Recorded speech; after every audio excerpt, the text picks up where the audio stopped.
KTM 390 Dope Sports Naked Bike. Silipin natin ngayong araw. Tara!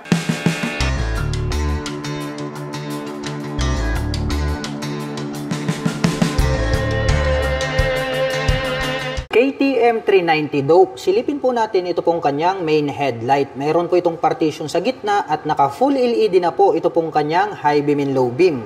Ang astig din po ng dating nito pong kanyang split na daytime running light. At located naman po rito sa bandang itaas, ito pong kanyang mga naka-pop up na turn signals. At pagdating naman po rito po sa kanyang front suspension, ito po ay equipped with WP Apex na inverted telescopic fork. At adjustable po ito pong kanyang compression at ito pong kanyang rebound. At ito po pala ay equipped with single rotor disc brake with 2-pot caliper na black color, Vibri po yan. At orange color naman po ito pong kanyang cast wheel. At ang sukat naman po ng kanyang gulong rito sa harapan, ito po ay mayroong sukat na 110 by 70-17. At ito po ay naka-tubeless na. Gray color naman po ang kulay nito pong kanyang front fender. Dumako naman po tayo rito sa bandang itaas. Silipin naman po natin ito pong kanyang fully digital meter panel display. Naka-TFT na po ito. At gumagamit naman po ito ng mechanical key para po rito sa kanyang ignition. At ito po ay naka-naked handlebar na matte black color. At pagdating naman po sa kanyang mga button selectors, mayroon po itong passing light, high beam and low beam, hazard button, at navigation buttons. Nandito yung kanyang turn signal selector at ang kanyang horn. Habang dito naman po sa kabila, mayroon po itong engine kill switch at electric starter.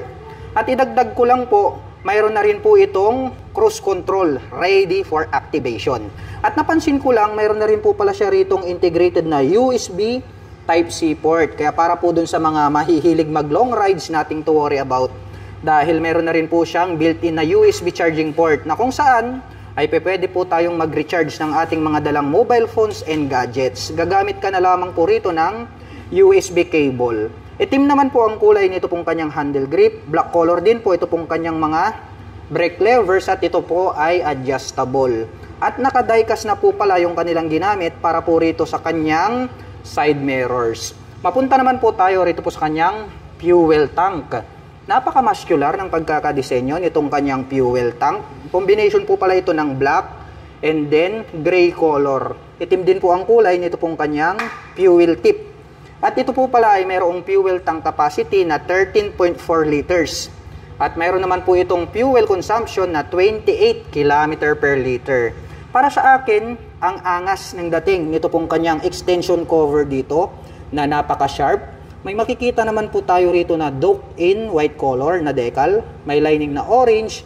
And then may nakalagay rito na 390, which is yan naman po yung kanyang engine displacement.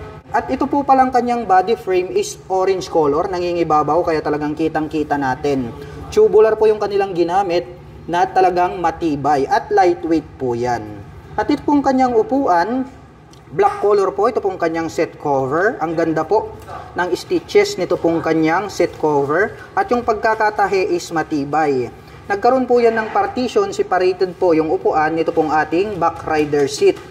At nagkaroon pa po siya rito ng lining na orange color which is more attractive para sa ating mga paningin. Dito po pala sa kanyang side profile is glossy black po ito. Nagkaroon po siya ng decal na blue and then orange. And then dito sa bandang itaas, dito po sa dulo ay nagkaroon po siya ng mga pins dito. At ito po pala ay die-cast. Ayan o, gray color. Kaya talagang napaka-durable po pala ng body nito pong ating Dope 390.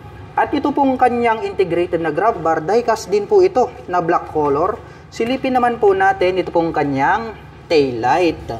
Wow, ang astig din po pala ng pagkakadesign ito pong kanyang taillight dahil mayroon po siya ritong parang V-shape design na daytime running light. Habang nandirito naman po sa magkabila yung kanyang brake light. At naka-pop up naman po ito pong kanyang mga turn signals na LED. Mayroon din po itong plate light at may light reflector. At ito pong kanyang rear fender, ang kanyang nagsisilbing plate holder. At ito po pala ay gumagamit ng 6-speed manual transmission.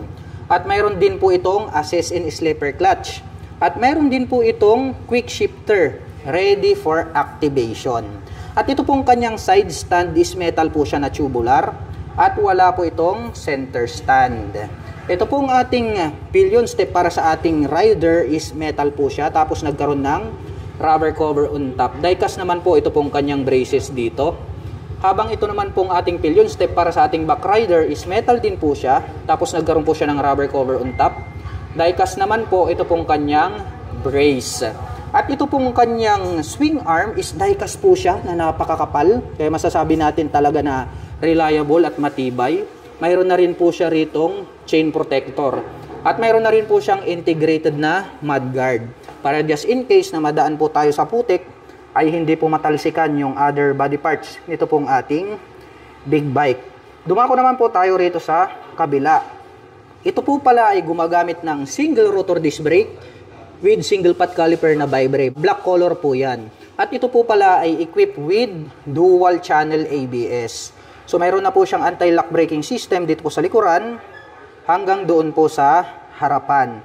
At ito pong kanyang mga cast wheel is orange color po yan, which is nakaterno po yan dito po sa kanyang body frame. Kaya talagang nag-complement yung kanyang color. KTM 390 Dope. Meron po itong 820mm na seat height. Ngayon naman po ay susubukan nating sakyan para maipakita ko sa inyo kung gaano nga ba ito kataas. Medyo may kababaan pala ito pong sports naked bike na ito dahil kung inyong mapapansin, halos maglapat yung ating paa into the ground. At para naman po sa mga magtatanong, ang aking height is 5'6".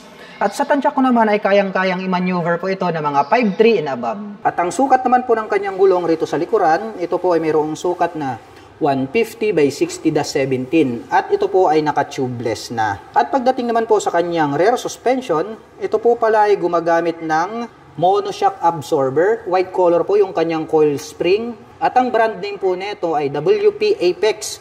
The same lang din po. Rito po sa bandang harapan, ito pong kanyang front suspension ay WP Apex lang din po siya. At ang kagandahan po nito pong kanyang single-sided monoshock absorber ay adjustable po yung kanyang preload at rebound. At die-cast naman po ito pong kanyang foot brake, black color. At ito pong kanyang exhaust pipe ay almost hide po siya.